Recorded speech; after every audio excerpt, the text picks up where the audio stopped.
यदि आपने इस चैनल को सब्सक्राइब नहीं किया है तो सब्सक्राइब बटन दबाएं। नए वीडियो की सूचना पाने के लिए बेल बटन भी दबाएं।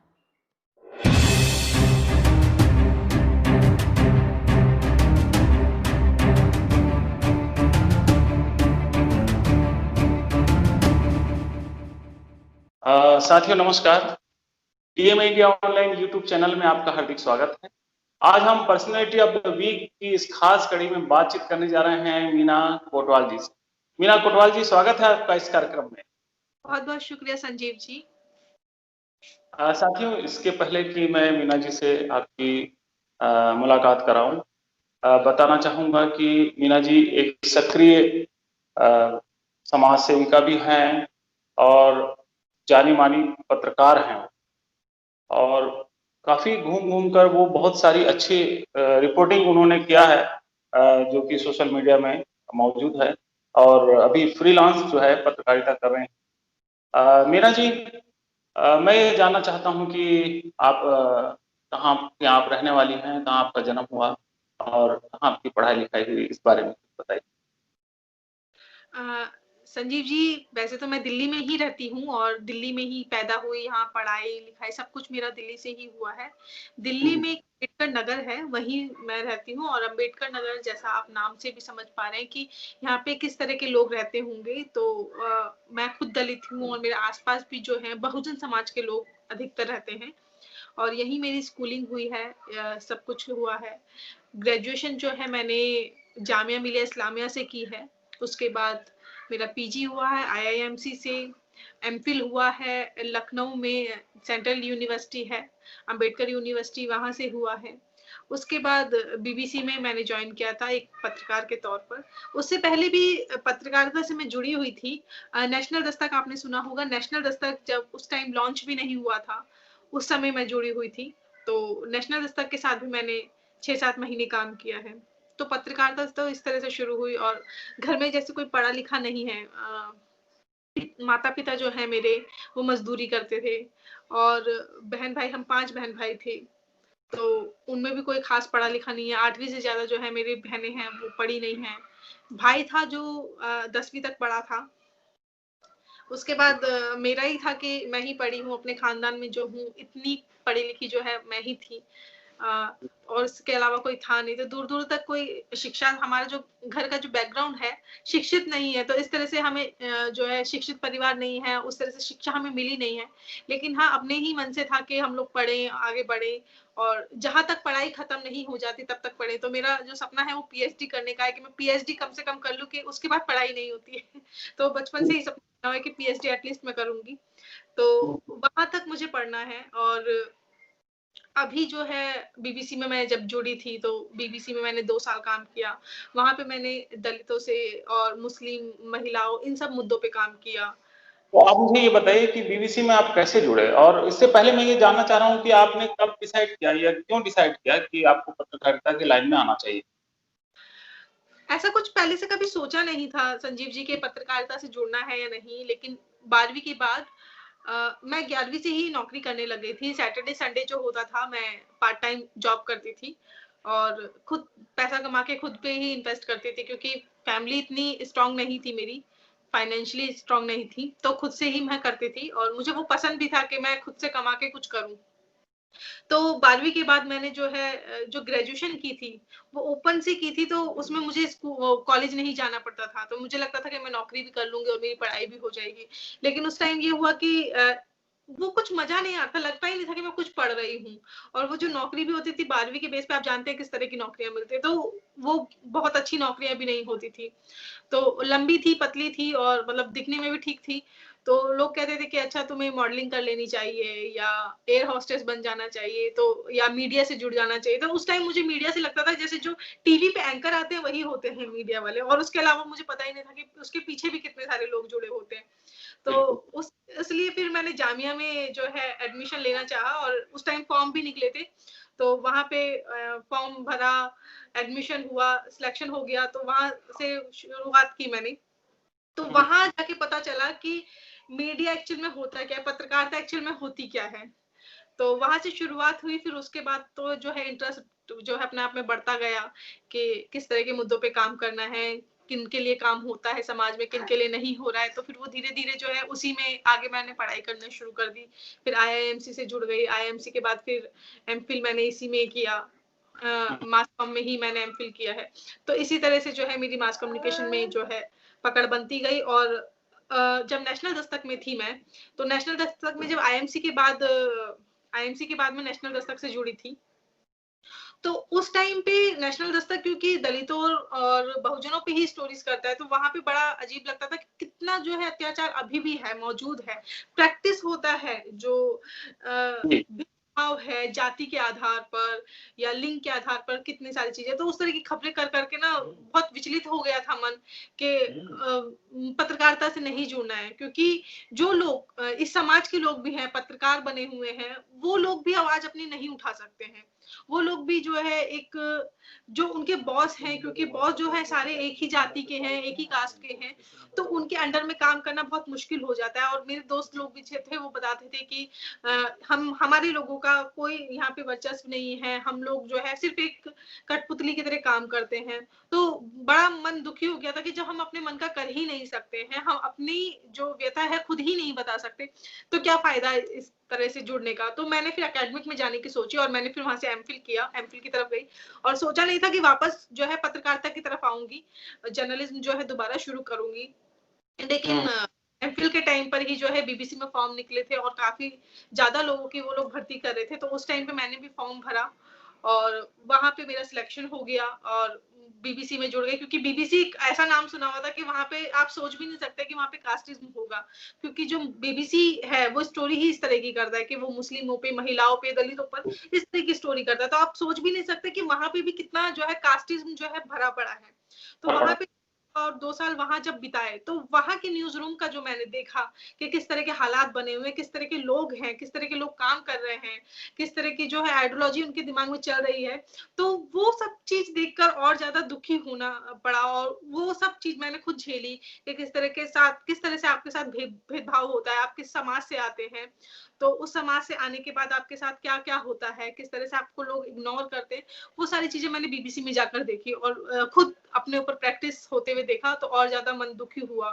फिर जो है वैसे इस बीच में आपकी बात को रोकते हुए मैं अपने दर्शकों को भी बताना चाह रहा हूँ कि बीबीसी में आप गई हैं और मेरा ख्याल है कि दलित कोई पत्रकार पहली बार कोई बीबीसी में दिखा काम करते हुए। हम लोग बीबीसी को काफी देर समय से वॉच कर रहे हैं और इस बीच में साथियों मैं बताना चाहूंगा कि बीबीसी में जो घटना घटी और उसके बाद में मीना जी को बीबीसी छोड़ना पड़ा और ये पूरे मीडिया जगत में ये बात चर्चे में आई कि बीबीसी जैसे संस्थान में जिसको कि बड़ा प्रगतिशील संस्थान माना जाता है और ऊंच नीच भेदभाव वहां पे नहीं बरता जाता होगा ऐसा समझा जाता है, क्योंकि बीबीसी खुद भी उस तरह के मुद्दों को उठाती रही है। तो ऐसे समय में वो पूरा देश जो है, खास करके जो दलित बहुजन मीडिया है, वहां पर पूरा जो मीना जी का जो ये इंसिडेंट है पूरा चर्चे में रहा। तो मैं वही आपकी बात को बीच में इंटरप्ट करके बताना चाह रहा था और आप फिर कंटिन्यू कीजिए कि किस प्रकार से वो घटना घटी और आपको कैसे वहां से बाहर आना पड़ा। बिल्कुल संजीव जी, जैसे मैं एक अकेली वहां पे थी हिंदी न्यूज रूम में, कि एक अकेली दलित थी। जब सिलेक्शन हुआ तब में मैं ही एक अकेली थी। वो चीजें खैर शुरू में नहीं पता चली थी, जब शुरुआत में था तो पता नहीं था कि इस तरह का सब चीजें होंगी। उससे पहले मुझे नहीं पता था कि कोई काम कर चुका है या नहीं, लेकिन बाद में मुझे पता चला जब मेरे साथ वो सब चीजें हो रही थी, तो मुझे किसी ने बताया कि यहाँ पे पहले भी जो है इस नाम का है और इस जाति से ही बिलोंग करता था, वो काम कर चुके हैं, उन्हें कोई शिकायत नहीं थी। तो उस टाइम जब एक एडिटर ने मुझे, राजेश प्रियदर्शी ने मुझे कहा था कि अशोक कुमार जो है वो यहाँ पे काम कर चुके हैं, उनसे बात करो, ये वो। तो मैं बताइए, अगर कोई महिला है, महिला के साथ अगर कुछ गलत होता है तो जरूरी नहीं दूसरी महिला के साथ भी गलत हुआ हो, वो भी सेम जो है उसके साथ भी एक्सपीरियंस रहा हो, तो जरूरी नहीं सबके साथ सेम रहा हो। तो वो चीजें मुझे बोली गई, मतलब मेरी जो है प्रॉब्लम थी उनको सॉल्व करने के बदले उनको और बढ़ाना शुरू कर दिया गया। मुझे क्या प्रॉब्लम आ रही थी? जी आपको किस तरह की प्रॉब्लम आ रही थी?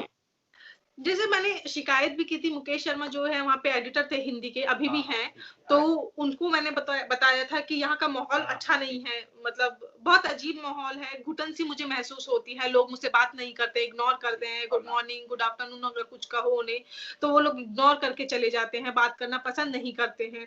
तो इस तरह के हालात वहाँ पे थे। अगर मैं कोई स्टोरी कर रही हूँ तो स्टोरी को जो है पास नहीं करते थे, आइडियाज पास नहीं करते थे। अगर मैं बहुत अच्छी स्टोरी भी कर देती तो उनको कोई भी मतलब ये नहीं कहता था कि हाँ मीना ने ये स्टोरी अच्छी की है बुरी की है, कुछ भी नहीं। अगर मेरे अलावा कोई और स्टोरी करता था और उसकी स्टोरी मुझसे कम भी चली होगी तो उनकी खूब तारीफ होती थी। जैसे व्हाट्सएप ग्रुप होते हैं उनमें तारीफ होती थी, मीटिंग में तारीफ होती थी, लेकिन कभी मेरे लिए एक शब्द नहीं कहा गया। तो इस तरह की चीजें जो है आपको मीटिंग में, भरी मीटिंग में आपको न्यूज रूम में जो है डांट दिया जाएगा, न्यूज रूम में मीटिंग में आपको कहा जाएगा कि मीना जो है इस तरह की स्टोरी करने के लायक नहीं है। तो इस तरह से आपको नीचा दिखाया जाएगा सबके सामने कि आपको कुछ नहीं आता है, आप जो है किसी काम के नहीं, आप जो काम करते हो रत्ती करते हो। 2-3 बार तो मुझे भरे न्यूज़ रूम में डाँटा गया है, जबकि बीबीसी की पॉलिसीज़ में है कि आप तारीफ़ जो है पब्लिकली कर सकते हैं, लेकिन अगर किसी की कुछ बुराई करनी है या किसी की कोई कमी बतानी है, तो वो अकेले में करिए। लेकिन वहाँ पे मेरे साथ उल्टा हुआ। आज तक कभी मैंने जब वहाँ के लोगों से पूछा क्या कभी किसी के साथ इस तरह से हुआ है? तो उन्होंने कहा नहीं, कभी किसी को जो है भरे न्यूज़ रूम में नहीं डाँटा गया है। तो मुझे 2-3 बार डाँटा गया है बहुत बुरी तरह, मतलब लोग भी देखते रह जाते थे कि किस तरह से मुझे डाँटा जा रहा है। तो वो सारी चीज़ें मेरे साथ होती थी। मुझे नीचा हमेशा दिखाया जाता था। मुझे कहा जाता था इसको ये नहीं आता, उसको वो नहीं आता, पीछे से मेरी बुराइयां की जाती थी कि अच्छा मीना जो है टीम में है तो फिर कोई फायदा ही नहीं है, ये वो उसके बदले कुछ और दे दो, इस तरह से जो है व्यवहार मेरे साथ किया। काफी तो हरासमेंट होता था। वो सारी चीजें हरासमेंट होता था। और संजीव जी कभी मुझे सर दर्द नहीं होता था, मतलब मैं कभी जल्दी से दवाइयां खाती नहीं, मुझे दवाइयां खाना पसंद ही नहीं है। लेकिन बीबीसी में जाके मैं, अगर आप मेरी शुरुआत की अगर फोटो देखेंगे, जब मैं एमफिल से करके गई थी तो बहुत हस्तपुष्ट थी, अच्छी खासी थी। लेकिन वहां जाके अगर आप देखेंगे तो मैं बिल्कुल आधी रह गई थी, मैं लगातार वहां बीमार रहने लग गई। और सर दर्द क्या, मुझे माइग्रेशन होने लगा और एंटी डिप्रेशन की मैं जो है दवाइयां खाने लग गई हूँ। इतनी सारी प्रॉब्लम होने लग गई थी मुझे, डॉक्टर ने कह दिया था कि अगर आप और ज्यादा टेंशन लेंगी तो कुछ भी हो सकता है। फिर भी जो है वहां पे जो लोग थे, जो बॉसेस थे, वो विश्वास करने को तैयार नहीं थे कि मेरी तबीयत कितनी खराब है। वहां जाने, ऑफिस में एंटर करने से पहले मुझे लगता था कि मेरे साथ कुछ भी हो जाए, मुझे कुछ भी हो जाए, एक्सीडेंट हो जाए या कुछ भी हो जाए, बस मुझे ऑफिस ना जाना पड़े, मुझे उन लोगों को फेस ना करना पड़े। क्योंकि कभी भी वो कहीं भी मुझे जो है डांट देते थे, मुझे डर लगता था। अगर कोई मुझे कह देता था मीना, अगर आवाज मारता था, तो मुझे लगता था कि अच्छा अब तो पक्का मुझे कोई ना कोई डांट पड़ने वाली है, अब तो पता नहीं किस चीज की कमी मेरे में बताई जाएंगी। तो इस तरह का माहौल था। 2 बार जो है सुसाइड अटेम्प्ट करने की कोशिश की कि मुझे ऑफिस ही नहीं जाना था, मुझे कि बस कुछ भी हो मुझे ऑफिस ना जाना पड़े। और इन बातों पे कोई विश्वास नहीं करता था। घर वालों को बता नहीं सकती थी क्योंकि वो समझते नहीं। बाकी जो मेरे फियांसे थे उनको बताया था तो वो भी विश्वास नहीं कर रहे थे, क्योंकि बीबीसी ने एक ऐसी इमेज बना रखी थी कि अच्छा बीबीसी के लोग तो ऑलरेडी बहुत अच्छे होते हैं, वो तो इन्हीं मुद्दों पे काम करते हैं, तो कैसे बीबीसी ऐसे कर सकता है। तो मुझे पे सवाल उठने लगे कि नहीं तुम्हारे अंदर ही कमी होगी। तो मुझे भी शुरू में लगता था कि जरूर मेरे अंदर कमी है और मैं जो है बीबीसी के लेवल का काम नहीं कर पा रही हूँ। लेकिन जब वो चीजें लगातार हो रही है और मैंने देखा कि मेरी ही स्टोरी, मैं अगर आइडियाज दे रही हूँ तो वो पास नहीं हो रही है, और कोई और आइडिया दे रहा है तो वो तुरंत पास किया जा रहा है। तो कहीं ना कहीं मेरे अंदर नहीं, सामने वाले के अंदर भी कमी है। मैं तो कमियां सुधारने की कोशिश कर रही हूँ, लेकिन जो सामने वाला है वो एक्सेप्ट ही नहीं कर रहा है। किस वजह से, वो बाद में सब चीजें जो है क्लियर हुई कि किस तरह से मेरी जाति को उनके दिमाग में था, उनके, मेरी जो जाति थी उनके दिमाग में वो हमेशा चल रही थी कि मेरी जाति के लोग कैसे जो है बराबर में बैठ के उनके साथ काम कर सकते हैं, कैसे जो है उनसे अच्छा काम कर सकते हैं। और आईएमसी में जब अवार्ड मिला तो उसके तुरंत बाद जो है मुझे नोटिस पकड़ा दिया गया कि अब जो है आपका हम खत्म करें, जो नोटिस पीरियड था आपका खत्म हो रहा है। तो इस तरह की चीजें हुई, अचानक ये सब चीजें हो रही थी। और मैं इसकी कंप्लेंट शुरू में कर भी रही थी, 9-10 महीने तो मैंने किसी से बोला भी नहीं, ना किसी को बताया, मैं अकेले ही सब कुछ झेल रही थी।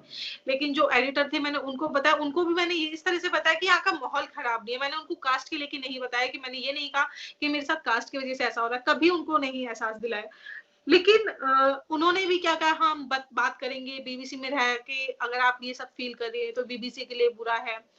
फिर वही सब चीजें, 1-2 दिन सब ठीक रहता तो फिर दोबारा फिर वही सब चीजें मुझे हो जाती, फिर मैं दोबारा उन्हें बोलती, फिर कुछ नहीं होता। फिर मैंने उनकी भी बहुत, जो रूपा झा हैं, उनको भी 2-3 बार बोला, उनसे भी कुछ नहीं हुआ। तो वो सब चीजें चेंज हो ही नहीं रही थी। तो एक टाइम ऐसा आ गया था, मैं किसी से बात नहीं करती थी, ना किसी से कोई कंप्लेंट करती थी, कुछ काम मिलता था तो कर लेती थी, नहीं मिलता था तो ठीक है बैठी रहना है, क्योंकि बहुत मन जो है दुखी हो गया था उस टाइम पे। क्योंकि मैं कोई स्टोरी दूंगी तो वो पास नहीं करते थे, हमेशा कुछ ना कुछ कमी बतानी थी, अच्छा ये स्टोरी करोगी क्या है फलाना ढिमकाना। कभी भी मुझे दिल्ली से बाहर नहीं भेजा गया, मेरी इतनी सारी स्टोरी थी जो इवन बाहर से भी पास हुई, लंदन से ही पास हुई थी, उस स्टोरी के लिए भी मुझे नहीं भेजा गया, कभी भेजा ही नहीं गया, कभी ना कुछ उसमें कमियां निकालते रहे कि अच्छा अभी यहाँ नहीं भेजना, अभी ऐसे नहीं भेजना है, अभी इस जगह की तुम एक ही स्टोरी लाई हो, 2 लेकर आओ, 3 लेकर आओ। तो इस तरह से वो धीरे धीरे जो है स्टोरी फेल हो जाती थी, क्योंकि एक जगह से एक साथ 2-3 स्टोरी आप नहीं निकाल सकते। आप भी खुद जर्नलिस्ट हैं, मैं खुद हूँ, हम लोग जानते हैं कि एक जगह पे एक ही स्टोरी मिल जाए बहुत बड़ी बात है। हाँ, फील्ड पे जाने के बाद कई बार होता है कि हमें एक से ज्यादा मिल जाती है, लेकिन हम इसमें बैठ के नहीं डिसाइड कर सकते। लेकिन कोई और होता था तो उनको बड़ी आसानी से जो है उनका बजट पास कर दिया जाता था कि एक स्टोरी आप चले जाइए, लेकिन मुझे कभी नहीं भेजा गया। और आपको ताज्जुब होगा, जब मैं वहां से निकल गई तो मेरी स्टोरी पे काम हुआ वहां पर। ओहो। तो ये देखकर मुझे बहुत दुख हुआ कि मुझे नहीं भेजा गया और मेरे निकलने का तुरंत बाद ही किसी और को भेज के वो स्टोरी करवा ली गई।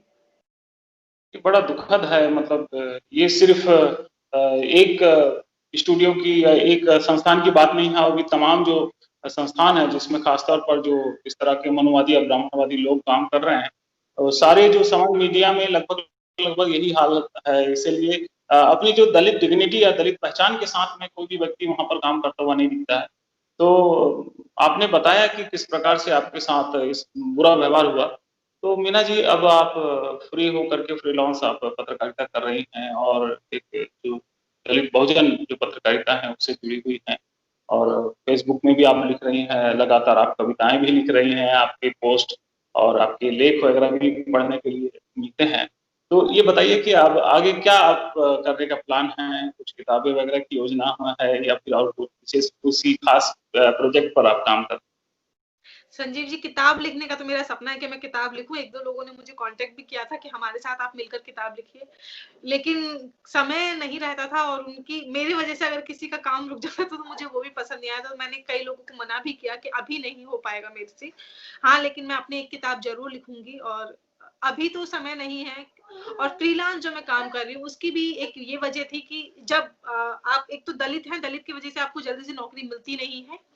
और अगर आपने अपनी जाति के ऊपर खुलकर बोलना शुरू कर दिया, आपके साथ जो हुआ है उसको, उस अन्याय को अगर आपने बताना शुरू कर दिया तो आपको और लोग भी नौकरी नहीं देंगे, क्योंकि मीडिया बहुत छोटा सा है, बहुत लिमिटेड लोग हैं उसमें और हर कोई एक दूसरे को जानता ही है। तो जब बीबीसी में ये सब हुआ तो मैंने मेन स्ट्रीम में कई सारी जगह सीवी अपने भेजे, स्टोरीज मैंने की हुई थी, सबको भेजा, लेकिन मुझे ना सिलेक्ट करके कई लोग दूसरे लोगों को सिलेक्ट कर दिया जाता था। तो मुझे मतलब एक तरह से मेरा बॉयकट कर दिया था कि मेन स्ट्रीम मीडिया मुझे नहीं रखना चाहती। उसके बाद जो है मैंने सोचा कि फ्रीलांस ही अपना काम शुरू करती हूँ। तो फ्रीलांस में भी जो मेरे जो है दलितों के मुद्दों के, मुस्लिम महिलाओं के मुद्दों पे मैं काम करती हूँ। इसमें भी देखना पड़ता है कि कौन जो है कौन सी मीडिया इस पर काम करती है। तो अल्टरनेटिव मीडिया से मैं अभी जुड़ी हुई हूँ, उनके लिए काम करती हूँ। तो और तो जितना होता है कर सकती हूँ, कर पाती हूँ, करती हूँ, क्योंकि छोटी बेटी भी है अभी। और कविताएं जो हैं, मुझे बहुत ज्यादा शौक नहीं है कविताओं का, लेकिन जो भी आजकल हालात चल रहे हैं तो उसमें ही कुछ कुछ गिन-बुन लेती हूँ।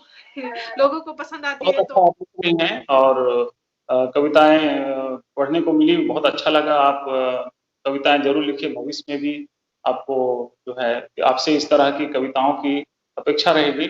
और मीना जी, आप अपने पारिवारिक ज़िम्मेदारी को उठाते हुए सारा काम आप कर रहे हैं, आपको बहुत-बहुत शुभकामनाएँ, और आपने एक अपना समय निकाला हमारे इस खास एपिसोड में बातचीत करने के लिए।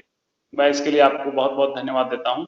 और मैं चाहता हूँ कि जाते-जाते कुछ ऐसे जो साथी हैं, जो कि पत्रकारिता पर अपना भाग्य आज़माना चाहते हैं, पत्रकारिता पर काम करना चाहते हैं, उनके लिए कोई संदेश हो तो आप संदेश अपना दें।